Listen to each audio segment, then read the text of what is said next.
So good evening everyone. Last class में I think हमने third exercise का last question देख लिया था। तो आज की क्लास में मैं एक बार सारे एग्जांपल्स को गो थ्रू करूंगा, ठीक है। मैं कुछ सिलेक्टेड एग्जांपल्स को पहले लूंगा जो मुझे लगता है कि कॉम्प्लिकेटेड है और जिस तरह के क्वेश्चंस हमने एक्सरसाइज में नहीं किए हैं, ठीक है। साथ साथ लेकिन मैं एक बार डिस्कस करवा दूंगा सारा, ठीक है। तो सबसे पहले एग्जाम्पल 1 की बात करते हैं। Keep your NCERT book along with you. So example one, read this question. I think this is a very easy question or everybody can understand this.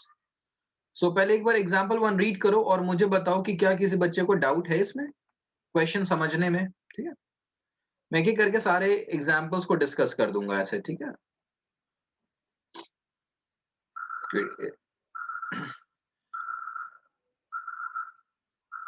Read the question for example one. I hope it is a very easy one. फिर भी if any one of you want, then I will solve it for you.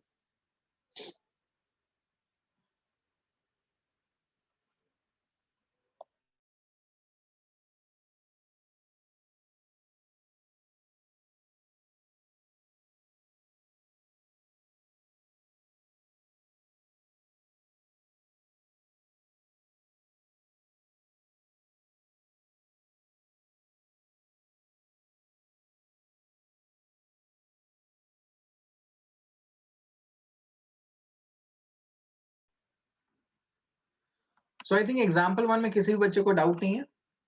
Next example में हम बढ़े। Example to शुरुआत में देखने में थोड़ा सा कॉम्प्लिकेटेड सा लगेगा, बट इस तरह का हमने क्वेश्चन फर्स्ट एक्सरसाइज में किया है। So still read the question. अगर कोई भी डाउट है then we will discuss this.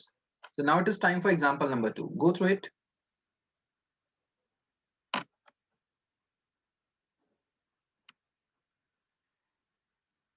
Example number 2 देखो।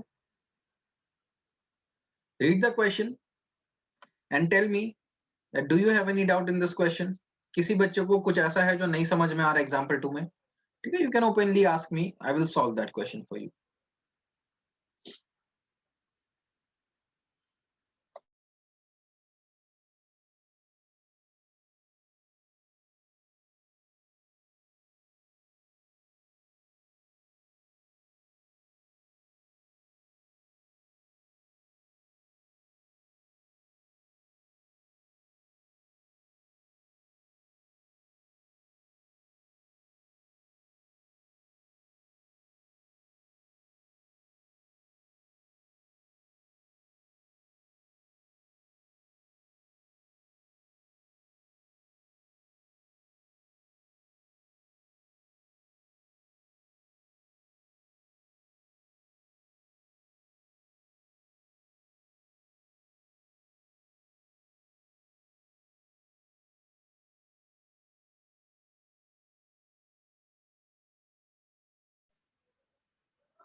एग्जाम्पल 2 में किसी भी बच्चे को डाउट है या कोई भी ये चाहता है मैं एग्जाम्पल 2 यहाँ पे सामने में सॉल्व करूं?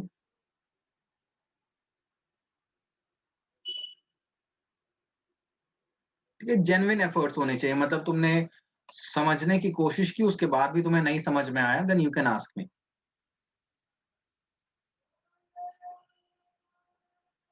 सो मैं एग्जाम्पल 2 भी ये मान के चल रहा हूं तुम्हें समझ में आ गया, ठीक है। Now comes the time for example number 3। ये मैं खुद से करवाऊंगा, ठीक है।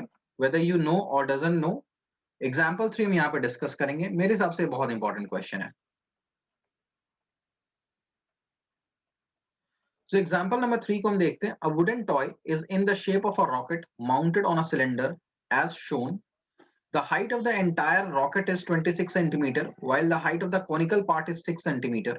The base of the conical portion has a diameter of 5 centimeter, while the base of the diameter of the cylindrical portion is 3 centimeter.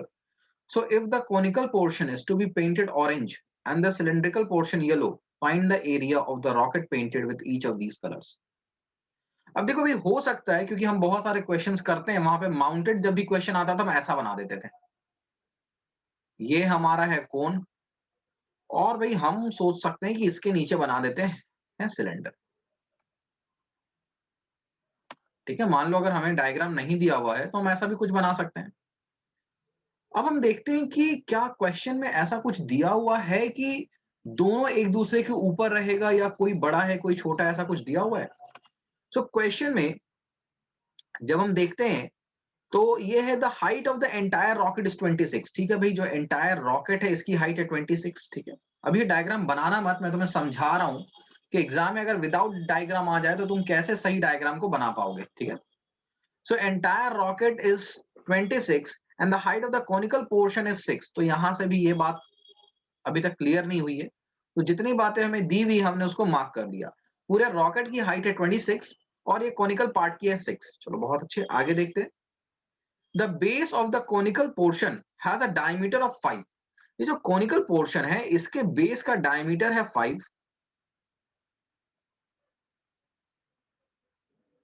while the base of the diameter of the cylindrical portion is 3। ये क्या, ये तो गड़बड़ हो गया ना भाई। Cylindrical portion के बेस का डायमीटर है 3 लेकिन कॉनिकल पोर्शन के बेस का डायमीटर है 5।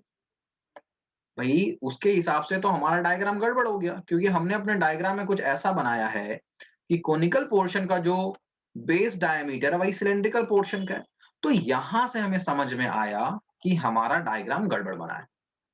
तो इससे हमने क्या सीखा कि एग्जाम में जब भी ऐसे एक बड़ा सा क्वेश्चन आए और तुम्हें उसमें डायग्राम बनाना हो, तो ऐसा नहीं कि भाई तुमने पहला लाइन पढ़ा और क्वेश्चन का डायग्राम बनाना शुरू कर दिया, नहीं। सबसे पहले एक बार पूरे क्वेश्चन को रीड करो, चाहे वो 4 लाइन का है चाहे वो 5 लाइन का है। ठीक है, एक बार उसको रीड कर लो, एक दिमाग में रफ आइडिया क्रिएट करो, तब जाके फेयर में डायग्राम बनाओ। नहीं तो यही गलती होगी जो मैंने यहाँ पे किया। ठीक है, सो एक्चुअली डायग्राम ऐसा नहीं है। डायग्राम कैसा है? डायग्राम इस तरह से है कि ये जो कोन है ये यहां तक ठीक है, कोई दिक्कत नहीं है, लेकिन जो सिलेंड्रिकल पार्ट है ना वो कुछ ऐसा सा है।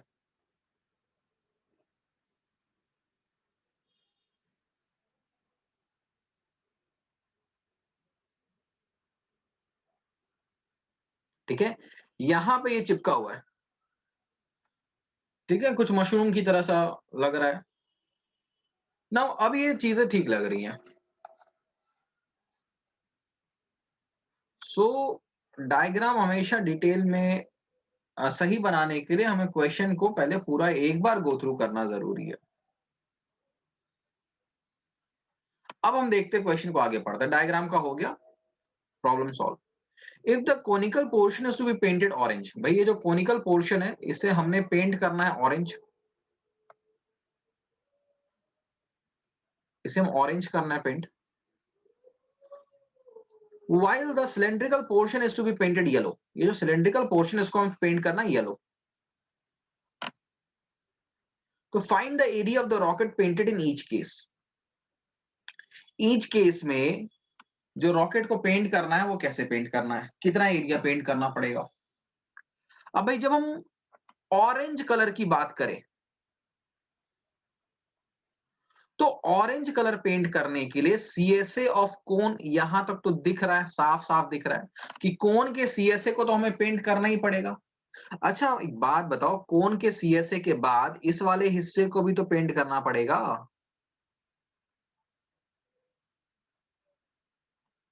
ठीक है, ये जो हिस्सा है हमारा उसे भी तो पेंट करना पड़ेगा। आई होप दिख रहा है ना, विजिबिलिटी है ना सभी को। ये जो पार्ट है इसको भी तो पेंट करना पड़ेगा। तो ये जो पार्ट है इसका जब हम टॉप व्यू देखेंगे तो ये कैसा दिखेगा बताओ।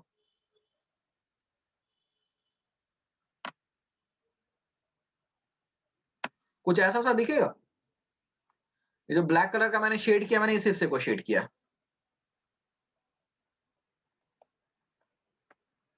जो ब्लैक कलर का मैंने शेड किया ना, मैंने इस हिस्से को शेड किया है। तो मैं इस हिस्से का एरिया निकालना है। तो ये क्या है, एक रिंग है। अगर इस रेडियस को मैं स्मॉल आर मानूं, इस रेडियस को कैपिटल आर मानूं, तो मैं इसको बोल सकता हूं प्लस एरिया ऑफ रिंग। अच्छा, एरिया ऑफ रिंग लिखने के बजाय मैं ऐसा भी लिख सकता हूं, अगर किसी बच्चे को कोई आपत्ति हो कि सर एरिया ऑफ रिंग आपने क्यों लिखा, तो मैं ऐसे भी लिख सकता हूं। देखो इसमें मैं ऐड करूंगा area of base of cone, cone के बेस के एरिया को ऐड करके, तो कोन का बेस मतलब ये पूरा बड़ा circle, minus area of top of cylinder.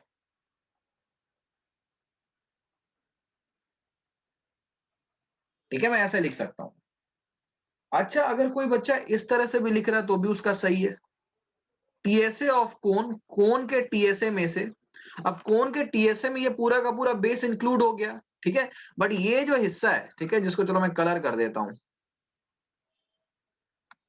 तो इस तरह से कर देता हूं। ये जो हिस्सा है ना, ये हाइड हिडन है। क्यों हिडन है भाई? ये चिपक गया है। तो टीएसए ऑफ कोन पूरा तो यहां पे कैलकुलेट हुआ नहीं। तो टीएसए ऑफ कोन में से कौन सा पार्ट नहीं है? उसके बेस का एक छोटा सा हिस्सा नहीं है, and that is the area of top of cylinder.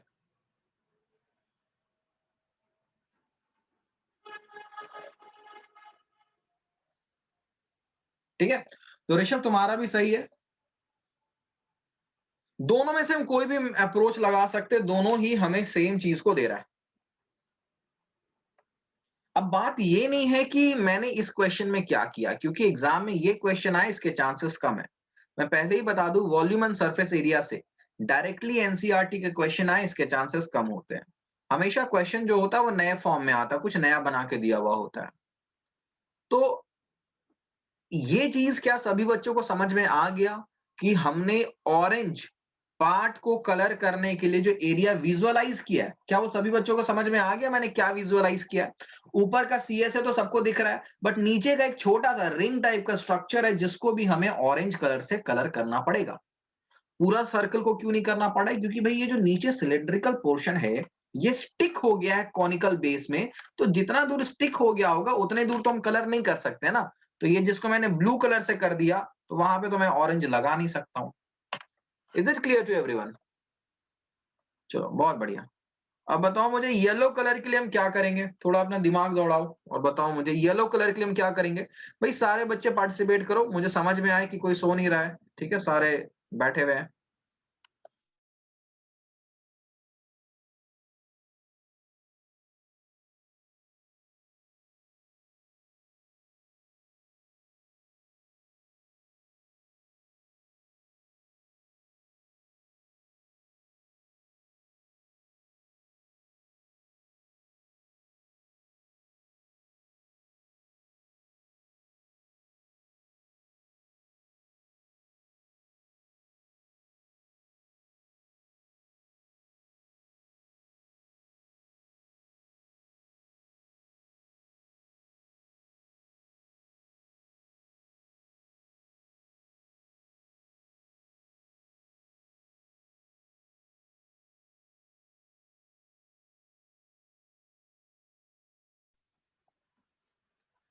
चलो भाई, तो बहुत सारे बच्चों ने जवाब दिया है।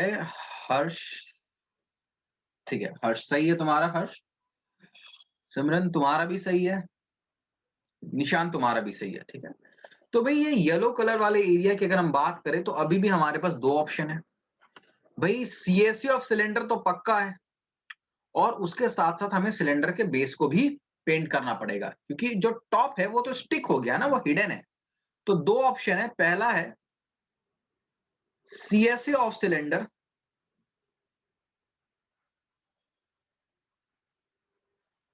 में हम ऐड कर रहे हैं एरिया ऑफ बेस को, और दूसरा है टीएसए ऑफ सिलेंडर से हम माइनस कर रहे हैं एरिया ऑफ टॉप को।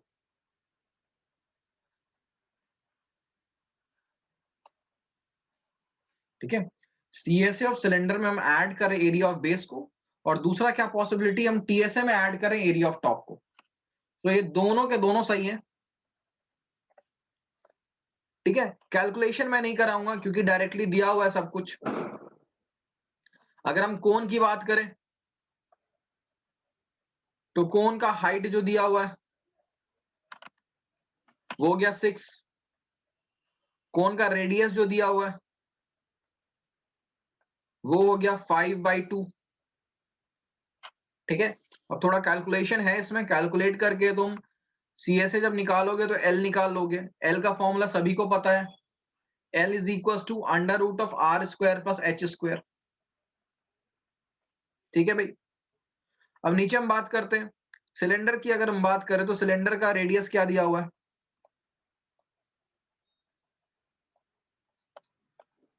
तो भाई सिलेंडर का जो रेडियस है ये हो गया 3/2, और सिलेंडर का जो हाइट हो गया दैट इज इक्वल्स टू 20, क्योंकि पूरा 26 है, 6 कोन का है, तो सिलेंडर का क्या बचा 20।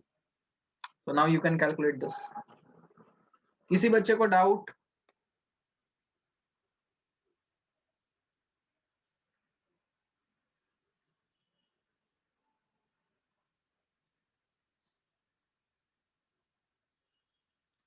चलो भाई एग्जाम्पल नंबर 4 देखो। एग्जाम्पल नंबर 4 वैसे तो काफी आसान है, लेकिन उसमें एक छोटा सा डाउटफुल पार्ट है, पढ़ो फिर समझ में आ जाएगा। ठीक है, एग्जाम्पल नंबर 4 देखो। भाई इस क्वेश्चन का मैंने कैलकुलेशन नहीं करा है, कैलकुलेशन काफी टाइम कंज्यूमिंग है, क्लास में हमारा बहुत टाइम चला जाएगा, कैलकुलेशन तुम घर पे ही करना। सो एग्जाम्पल नंबर 4 पे आओ अब। ठीक है,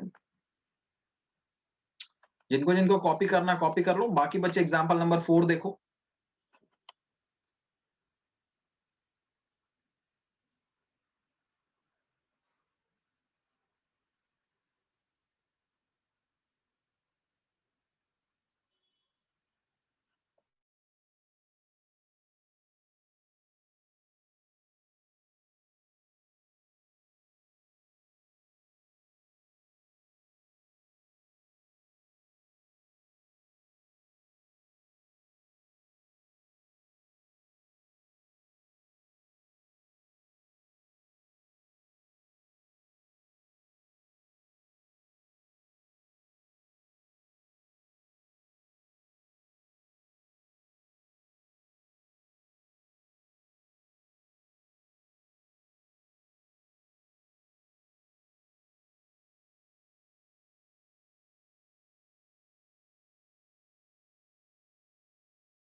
चलो भाई एग्जाम्पल नंबर 4 देखिए। अब क्वेश्चन ये कह रहा है, Mayank made a bird bath. Bird bath मतलब एक ऐसा वेसल टाइप जिसमें बर्ड जो है वो बात कर सके, for is garden in the shape of a cylinder with hemispherical depression at one end. तो यहां तक तो बात समझ में आ रही भाई, यहां पे एक सिलेंडर है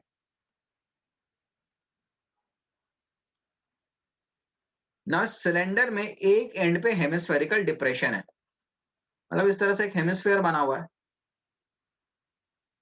जिसमें ये वाटर फिल करके रख देगा, और बर्ड्स इसमें आएंगी और they will take a bath. ना प्रॉब्लम इसके बाद शुरू होती है।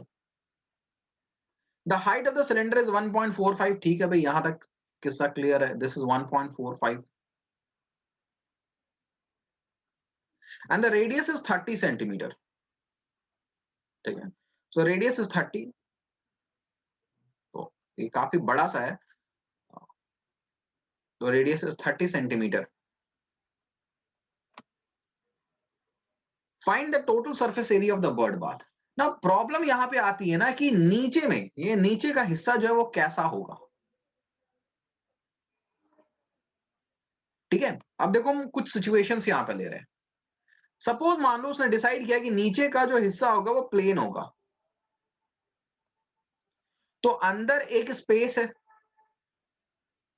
जो क्लोज्ड है, क्योंकि ऊपर से भी एक हेमिस्फेरिकल पार्ट उसको क्लोज करके रखा हुआ, नीचे से प्लेन पार्ट क्लोज करके रखा हुआ है। तो सवाल है वो इस स्पेस को क्लोज क्यों करेगा? उसकी तो यहां पे कोई रिक्वायरमेंट ही नहीं है। ठीक है, अंदर जो क्लोज पार्ट है उसको ये क्यों ऐसा बनाएगा? ये ऐसा कर सकता है कि ये जो सिलेंडर है उसको नीचे से वो हॉलो रखेगा। ठीक है, ये जो है ये ओपन है, तो उससे क्या होगा, उसका जो यहाँ पे मेटल यूज हो रहा है वो भी कम यूज होगा, और इसको क्लोज करने का कोई रिक्वायरमेंट भी नहीं है। ठीक है, तो अगर मैं इसको बड़ा सा बनाऊं ना तो कुछ ऐसा सा दिखेगा, ये स्ट्रक्चर ऐसा सा होगा ये स्ट्रक्चर। ऊपर में ये हेमिस्फेयर जिसके अंदर ये वाटर फिल किया हुआ होगा इसने, ये वाटर होगा इसमें फिल्ड, और नीचे में इस तरह से स्ट्रक्चर होगा बस। Means this will be a hollow, hollow part होगा ये।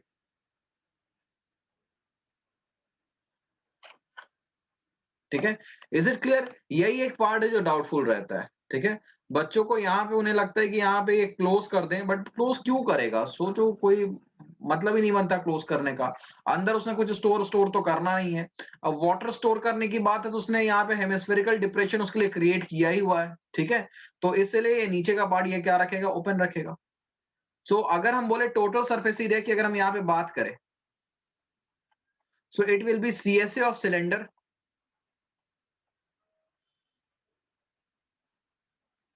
Plus CSA of hemisphere.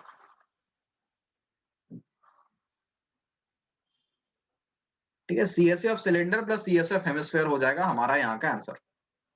I hope समझ में आ गया होगा हर्ष।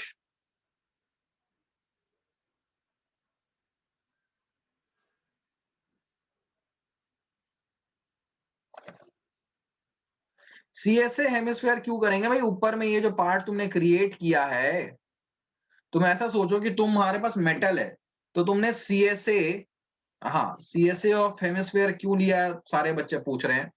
अब एक बात देखो, सबसे पहले तुम्हारे पास एक हॉलो सा सिलेंडर था।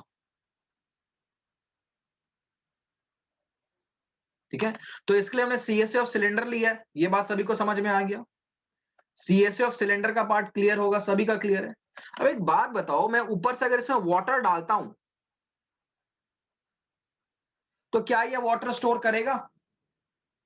नहीं, वाटर तो यहां से लीक कर जाएगा ना। अगर मैं यहां से वाटर डालता हूं तो वाटर विल लीक, वाटर को स्टोर तो कर नहीं पाएगा। तो वाटर को स्टोर करने के लिए हमने क्या किया ना,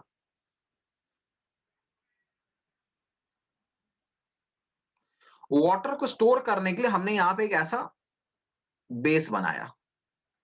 अब वाटर जो है इसमें फिलअप हो गया, तो इस बेस को बनाने, ये जो हेमिस्फेरिकल स्ट्रक्चर है उसको बनाने के लिए भी तो तुम्हें मेटल चाहिए ना। ये जो पार्ट है इसको बनाने के लिए तुम्हें मेटल चाहिए ना, क्योंकि तुम्हारे पास कोई सॉलिड सिलेंडर नहीं था जिसके अंदर तुमने डिग करके ऐसा स्ट्रक्चर बना लिया। ऐसा नहीं था कि तुम्हारे पास एक सॉलिड सा सिलेंडर है और इसमें से क्या किया तुमने, ऊपर से इसको डिग किया और ऐसा होल क्रिएट कर लिया। ऐसा नहीं है क्वेश्चन में। ठीक है, इतनी तो बहुत भारी हो जाएगा ना, पूरा मेटल का ही तुम एक सॉलिड स्ट्रक्चर ले रहे हो, उसको ऊपर से डिग कर रहे हो। सो उसने क्या किया, पहले एक हॉलो सिलेंडर लिया और हॉलो सिलेंडर के अपर पार्ट में उसने एक हेमिस्फेरिकल बेस बनाने की कोशिश की जिसमें वाटर को आराम से स्टोर किया जा सके। तो अगर उसको ये बर्ड बाथ बनाना है तो पहले उसको CSA ऑफ सिलेंडर बनाना पड़ेगा, और वाटर को स्टोर करने के लिए उसको क्या, CSA ऑफ हेमिस्फेयर भी तो यहां पे बनाना पड़ेगा। बात आई ऋषभ समझ में? अभी भी गड़बड़ है?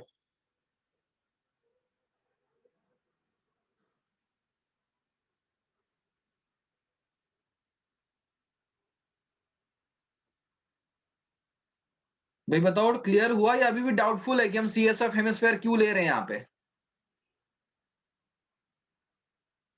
ठीक है, सबसे पहले देखो भाई, सबसे पहले उसने लिया एक हॉलो सिलेंडर। अब उसमें अगर ये यहां से वाटर डालेगा तो वाटर तो लीक कर जाएगा ना, क्योंकि ये हॉलो है सिलेंडर। तो इस वाटर को लीक करने से बचाने के लिए उसने क्या किया, यहां पे एक हेमिस्फेरिकल बेस डाल दिया सच दैट वाटर इसमें स्टोर हो जाए। तो उसको ये पूरा सिस्टम बनाने के लिए सबसे पहले सीएसए ऑफ सिलेंडर चाहिए और फिर उसको हेमिस्फेयर का सीएसए भी बनाना पड़ेगा, ये भी स्ट्रक्चर बनाना पड़ेगा ना, ये भी स्ट्रक्चर बनाएगा तभी तो वाटर होल्ड कर पाएगा वो।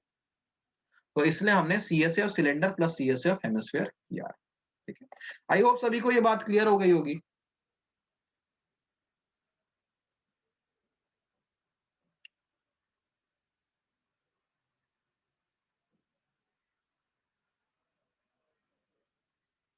चलो नेक्स्ट एग्जांपल 5 देखेंगे। एग्जाम्पल 5 रीड करो फिर हम एग्जाम्पल 5 देखते हैं।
सो आई होप सभी ने एग्जाम्पल नंबर 5 पढ़ लिया होगा। So just to get an idea, कितने बच्चों को एग्जाम्पल नंबर 5 समझ में आ गया है?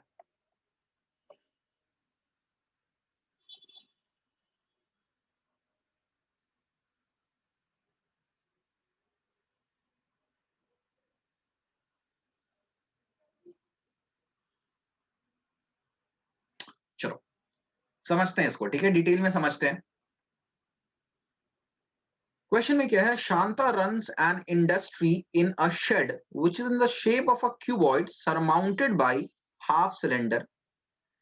Now if the base of the shed is of dimension 7 into 15 and the height of the cuboidal portion is 8, find the volume of the air that the shed can hold. अब देखो, अगर ऐसा होना कि A is mounted on B, तो A B के ऊपर mount होने का मतलब है ये है B। अब A जो है इससे बड़ा भी हो सकता है, इससे छोटा भी हो सकता है, कुछ भी हो सकता है, ठीक है। लेकिन अगर क्वेश्चन में ये है कि A is surmounted on B, तो सरमाउंटेड का मतलब रेडियस सेम होता है, ठीक है। तो क्वेश्चन में ये है कि जो इंडस्ट्री है वो कुछ इस तरह से,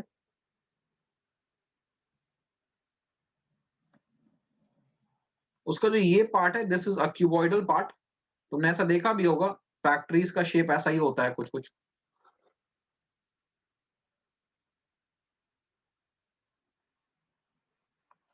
ना इसके ऊपर का जो हिस्सा है ना, that is a cylindrical portion.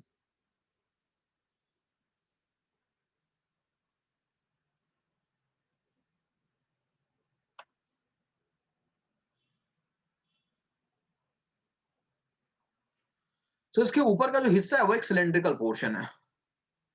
ठीक है, मैंने 3 डायमेंशनल डायग्राम बनाने की कोशिश की है, आई होप समझ में आ रहा होगा। सो ऐसा सा कुछ हिस्सा है। अब इसमें क्वेश्चन में क्या क्या गिवन है ये देखते हैं। जो क्यूबॉइड का शेप है वो है, सॉरी, क्यूबॉइड का जो बेस है वो है 7 इंटू 15, मतलब ये जो लंबा वाला पार्ट है ये है 15 और ये है 7,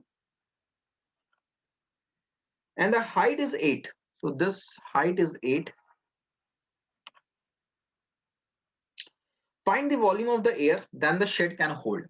तो सबसे पहले अगर हम वॉल्यूम ऑफ एयर की बात करें,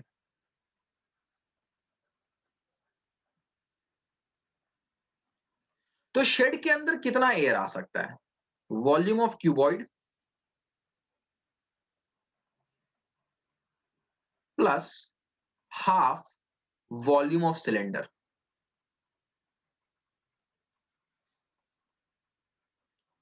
क्योंकि इसका जो ऊपर का टॉप है वो हाफ सिलेंडर की तरह दिख रहा है।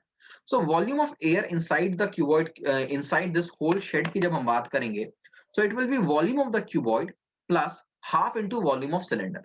ये बात कितने लोगों को समझ में नहीं आई है?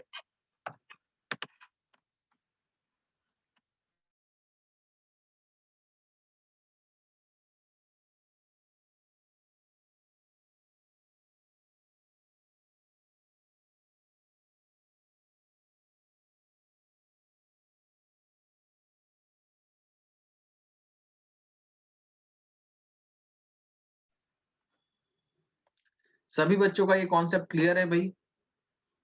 हमने हाफ वॉल्यूम ऑफ सिलेंडर क्यों किया, क्या ये समझ में आ रहा है? हाफ वॉल्यूम में क्योंकि इसका जो ऊपर का शेड है ना वो कैसा दिख रहा है कि सिलेंडर को तुमने ऊपर बीचों बीच ऐसे कट कर दिया है, तो it is looking like half of a cylinder. So अब देखते हैं क्यूबॉइड का क्या क्या हमें दिया हुआ है। क्यूबॉइड का तो लेंथ, ब्रेथ, हाइट तीनों दिया हुआ है, तो क्यूबॉइड का वॉल्यूम आसानी से निकल जाएगा। What about the cylinder? अगर हम सिलेंडर की बात करें यहाँ पे, तो सिलेंडर का हाइट क्या होगा? कोई मुझे बता सकता है सिलेंडर का हाइट क्या लेंगे इस क्वेश्चन में?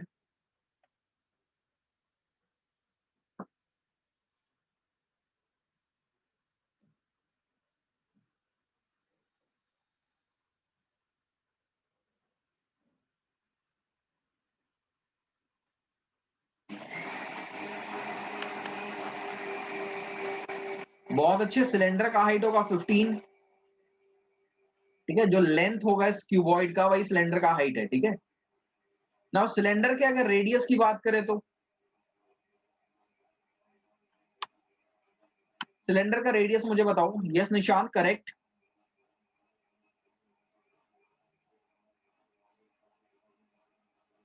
नहीं सिमरन, कुछ गड़बड़ है, देयर इज सम फॉल्ट। हम सिलेंडर के रेडियस की बात कर रहे हैं, ना कि उसके डायमीटर की बात कर रहे हैं। रेडियस कहां से कहां होगा? यहां से यहां तक होगा, ये होगा रेडियस ऑफ सिलेंडर। तो रेडियस क्या होगा? 7/2, क्योंकि पूरा क्या है? 7 है, पूरा है 7। तो 7 बेसिकली डायमीटर है इसका, तो रेडियस क्या हो जाएगा? 7/2।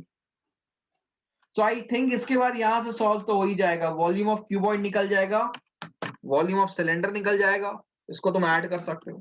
तो ये कैलकुलेशन पार्ट है, इसको मैं अभी छोड़ता हूं, आगे बढ़ता हूं।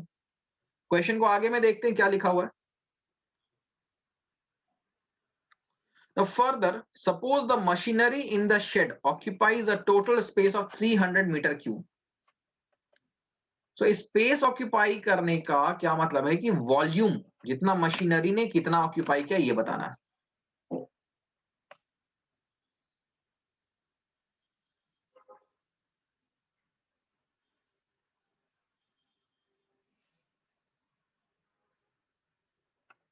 ये volume of air shed can hold, shed में इतना वॉल्यूम आ सकता था। अब space occupied by machinery,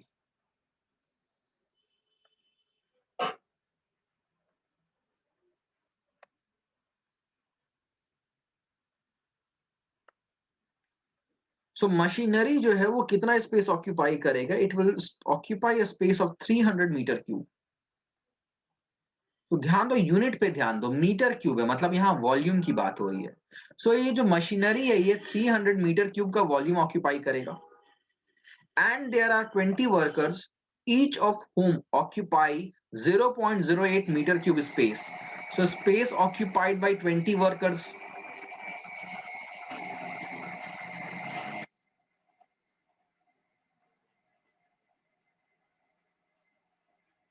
So 20 into 0.08, एक worker 0.08 metre cube space occupy कर रहा तो 20 इतना ऑक्यूपाई करेगा. तो सॉल्व कर लो. 100 आ गया नीचे. 25 is 100, that is 8 by 5 metre cube. यहां तक क्लियर है? Then how much air is left in the shed? Very easy. इसके बाद सोचो क्या होगा, बताओ. Alright. So अब हमें ये कहा गया है कि भाई कि इस शेड में इतना एयर रह सकता था, बट शेड में मशीनरी भी है और shade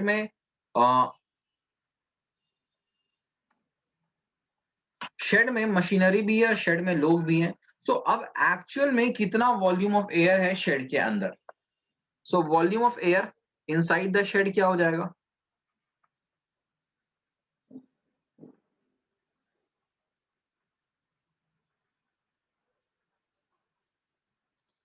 it is equals to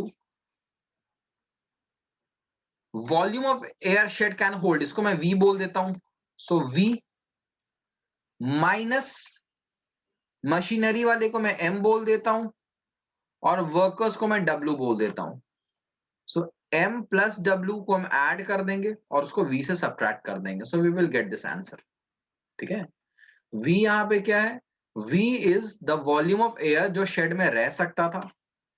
M is the volume occupied by the machinery, which is 300 meter cube, और W is the volume occupied by 20 workers. So हम M और W को ऐड कर देंगे और इसको हम कंबाइन इस V से माइनस कर देंगे. तो जो भी आंसर होगा that will be our answer. ठीक है. Is it clear to everyone?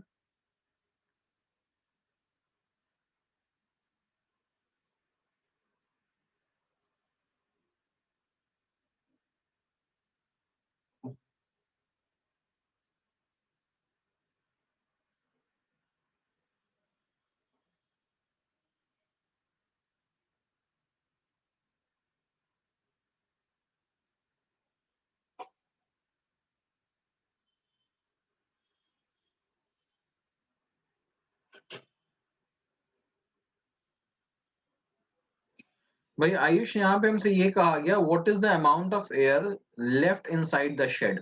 Shade के अंदर कितना एयर बचा होगा? तो शुरुआत में शेड के अंदर इतना एयर था, मैं इसको कैपिटल V से बोल रहा हूँ. अब जो मशीनरी है उसने इतना एयर, इतना स्पेस ऑक्यूपाई किया 300 मीटर क्यूब, और जो 20 वर्कर्स है उन्होंने इतना स्पेस ऑक्यूपाई किया. सो जितना एयर हो सकता था, कितना एयर हो सकता था? इतना एयर हो सकता था, दैट इज V. लेकिन अब क्योंकि मशीनरी और वर्कर्स भी वहां पे प्रेजेंट है तो ये स्पेस अब एयर ऑक्यूपाई नहीं कर सकता. So the volume of air inside the shed क्या हो जाएगा?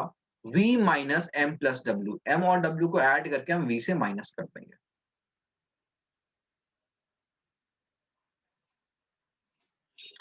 सो next we will see example number 6.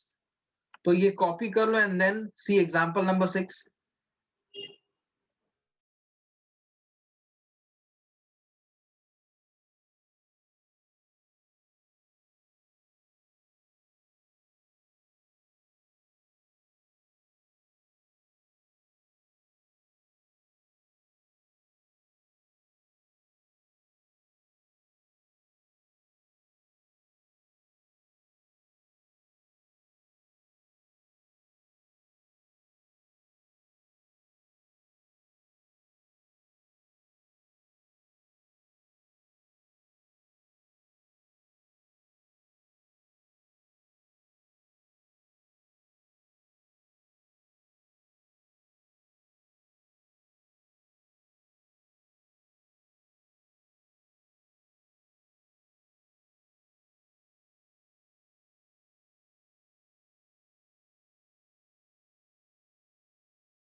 So let us now see example number 6.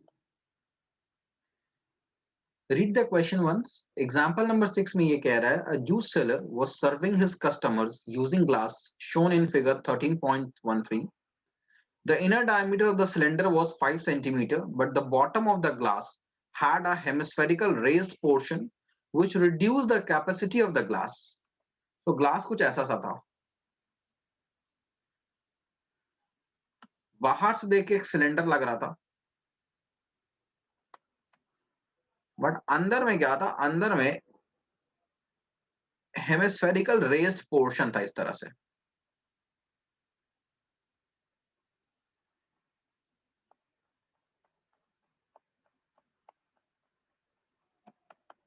तो इसकी वजह से बाहर से ऐसा लग रहा है कि पूरा ग्लास जूस मिल रहा है, बट अंदर में ये जो स्ट्रक्चर बना उसके वजह से जो वॉल्यूम ऑफ जूस है वो रिड्यूस हो चुका है. सो अगर ग्लास की हाइट थी 10 centimetre,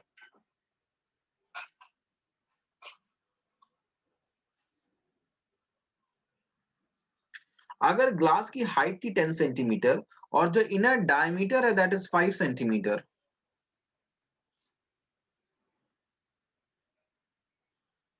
so you have to find the apparent capacity of the glass. apparent का मतलब कि जो लग रहा है बाहर से उसकी कैपेसिटी होगी, ठीक है. apparent, देखो apparent कैपेसिटी बाहर से देख के इस ग्लास का कैपेसिटी क्या लगेगा, वॉल्यूम ऑफ सिलेंडर. इसने जूस भर के दे दिया है, अब हम जूस ऐसे उल्टा करके तो नहीं देखने जा रहे हैं कि नीचे में क्या था क्या नहीं, हमने आराम से पी लिया. बट एक्चुअल कैपेसिटी जो है it is volume of cylinder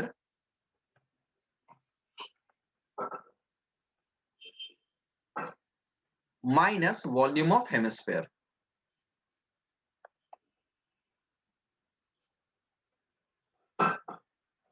ठीक है, volume of cylinder minus volume of hemisphere. तो एक तरह से उसने ये इतना पार्ट, ये जो हेमिस्फेरिकल पार्ट है उसने क्या कर दिया, ये चीट कर लिया. दिखने में तो लग रहा है कि पूरा ग्लास भर के हमें जूस मिला, बट एक्चुअल में इतना जूस नहीं मिला हमें. ठीक है, so that I think you can easily find. अगर हम सिलेंडर की बात करें तो हाइट पता है, रेडियस हो जाएगा 5/2. और अगर हम हेमिस्फेयर की बात करें तो रेडियस क्या हो जाएगा 5/2. तो आई होप ये समझ में आ गया होगा सभी को.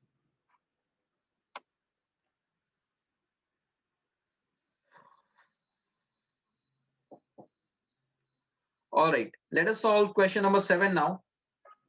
देखने में काफी कॉम्प्लिकेटेड है, बट अगर इसको अच्छे से समझोगे तो it is not such a tough question.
तो एग्जाम्पल नंबर 7 देखते हैं. How many of you have understood this question?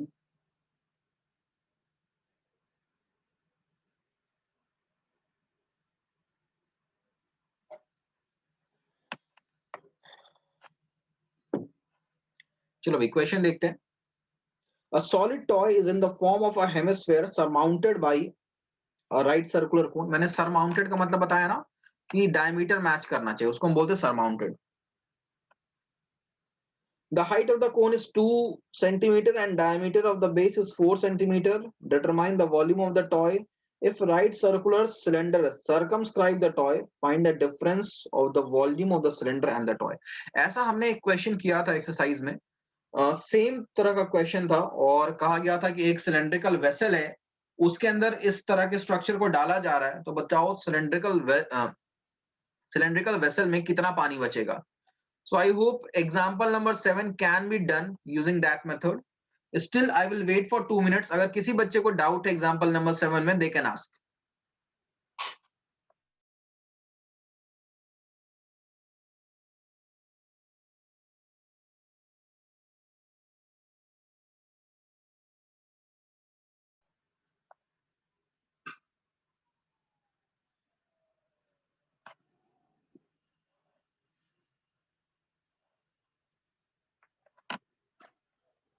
So question देखते हैं क्या है. A solid toy is in the form of a hemisphere surmounted by a cone. तो एक hemispherical structure है, इसके ऊपर एक कोन बना हुआ है. आयुष तुम्हें तुम्हारी बुक मिली एनसीईआरटी की?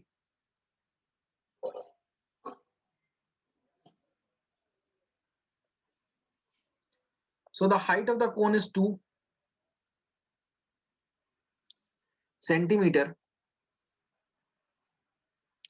and the diameter of the base is 4 centimeter.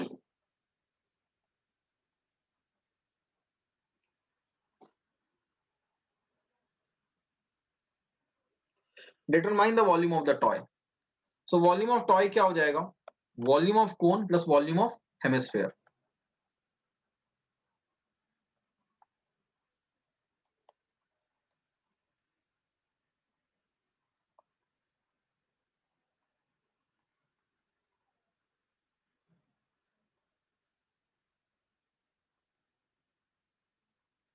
ठीक है, अगर हम कोन की बात करें तो कोन का हाइट है 2 centimetre.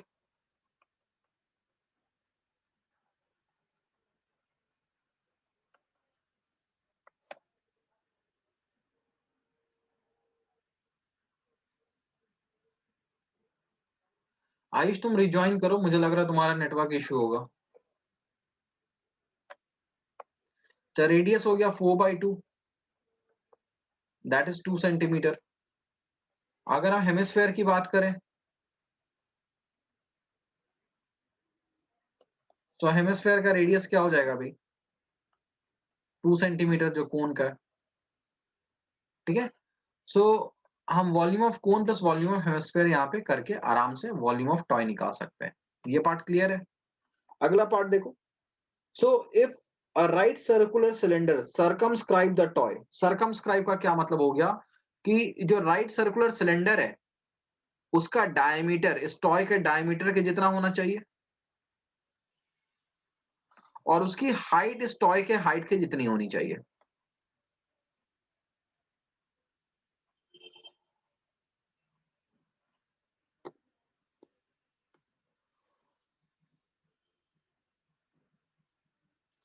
So if a right circular cylinder circumscribe the toy, find the difference between volume of cylinder and toy. तो अगर हम सिलेंडर की बात करें तो सिलेंडर का रेडियस कितना हो गया? 4/2 दैट इज 2 सेंटीमीटर. और सिलेंडर की अगर हाइट की बात करें तो सिलेंडर का हाइट क्या हो गया? 2 तो कोन का हाइट है और प्लस यहां से यहां तक का डिस्टेंस कितना हो जाएगा? 2. That is the radius of the hemisphere. तो दैट इज 4. ठीक है, so we can easily find the volume of cylinder. फिर दोनों के बीच का हम डिफरेंस निकाल लेंगे. ठीक है, सो आज की क्लास में हम इतना ही करेंगे. नेक्स्ट क्लास में बाकी हम एग्जाम्पल्स देखेंगे. One more thing, on Monday VSA का टेस्ट होगा. Coming Monday we will have a test of this chapter. ठीक है. So that is all. You can leave the session now.